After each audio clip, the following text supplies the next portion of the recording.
اگر اب بھی سبق آموز ویڈیو دیکھنا چاہتے ہیں تو ہمارے چینل کو ضرور سبسکرائب کریں۔ تو چلیے ویڈیو کو سٹارٹ کرتے ہیں۔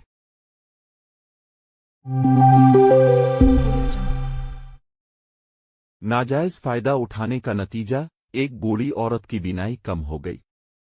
اندھے ہونے کے خیال سے وہ علاج کے لیے ایک حکیم کے پاس گئی اور کہا، حکیم جی، میری بینائی دن با دن کم ہو رہی ہے، برا مہربانی میرا علاج کیجیے، ایسا نہ ہو کہ میں اندھی ہو جاؤں۔ اگر میری بینائی ٹھیک ہو گئی تو منہ مانگی دولت آپ کو ملے گی۔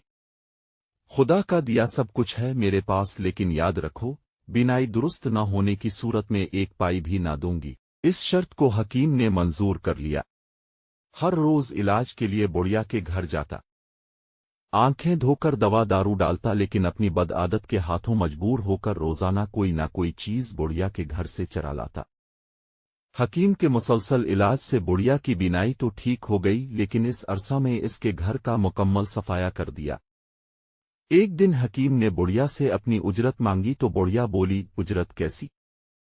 تو نے میرا بھرا بھرایا گھر صاف کر دیا، ایک دن کا نہ چھوڑا اور اوپر سے اجرت طلب کرتا ہے، میں تو تیری خبر جوتیوں سے لوں گی۔ حکیم نے بڑھیا کے خلاف دعویٰ دائر کر دیا۔ قاضی نے بڑھیا کو عدالت میں طلب کیا اور سوال کیا کہ وہ حکیم کی اجرت کیوں ادا نہیں کرتی۔ بڑھیا نے سارا احوال قاضی کو سنایا اور کہا، بے شک میں نے اس سے معاہدہ کیا تھا کہ بینائی درست ہونے کی صورت میں منہ مانگی اجرت دوں گی۔ اس نے میرا علاج تو کیا، لیکن اب میرا حال اتنا ابتر کر دیا ہے کہ پہلے تو میں ہر شے گھر کی دھندلی پاتی تھی، لیکن اب مجھے کوئی شے نظر نہیں آتی۔ حاصل کلام، کسی کی مجبوری کا ناجائز فائدہ اٹھانا در حقیقت اپنا نقصان کرنا ہے۔ Next video, please like the video. مکار لومڑی، مرغ اور کتا باہمی دوستی کے ساتھ جنگل میں سفر کر رہے تھے۔ چلتے چلتے شام ہو گئی۔ ایک پرانا پیڑ نظر آیا۔ مرغ اس کی ایک شاخ پر جا بیٹھا اور کتا پیڑ کے تنے کی کھو میں گھس گیا۔ صبح ہوئی تو مرغ نے اپنے پر پھاڑ پھاڑتی ہوئے اذان دینی شروع کر دی۔ لومڑی اس کی آواز سن کر اس طرف آ نکلی اور سوچا، ناشتہ اچھا ہے، مگر مشکل یہ آن پڑی کہ مرغ پیڑ کی شاخ پر تھا۔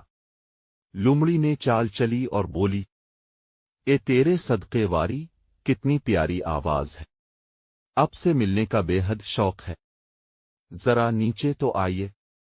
مرغ لومڑی کی مکاری سے آگاہ تھا، ہنس کر بولا، اوپر تشریف لے آئیں، راستہ درخت کے تنے کی کھو میں ہے۔ لومڑی درخت کے تنے کی کھو میں گھسی تو کتے نے اسے چیر پھاڑ ڈالا۔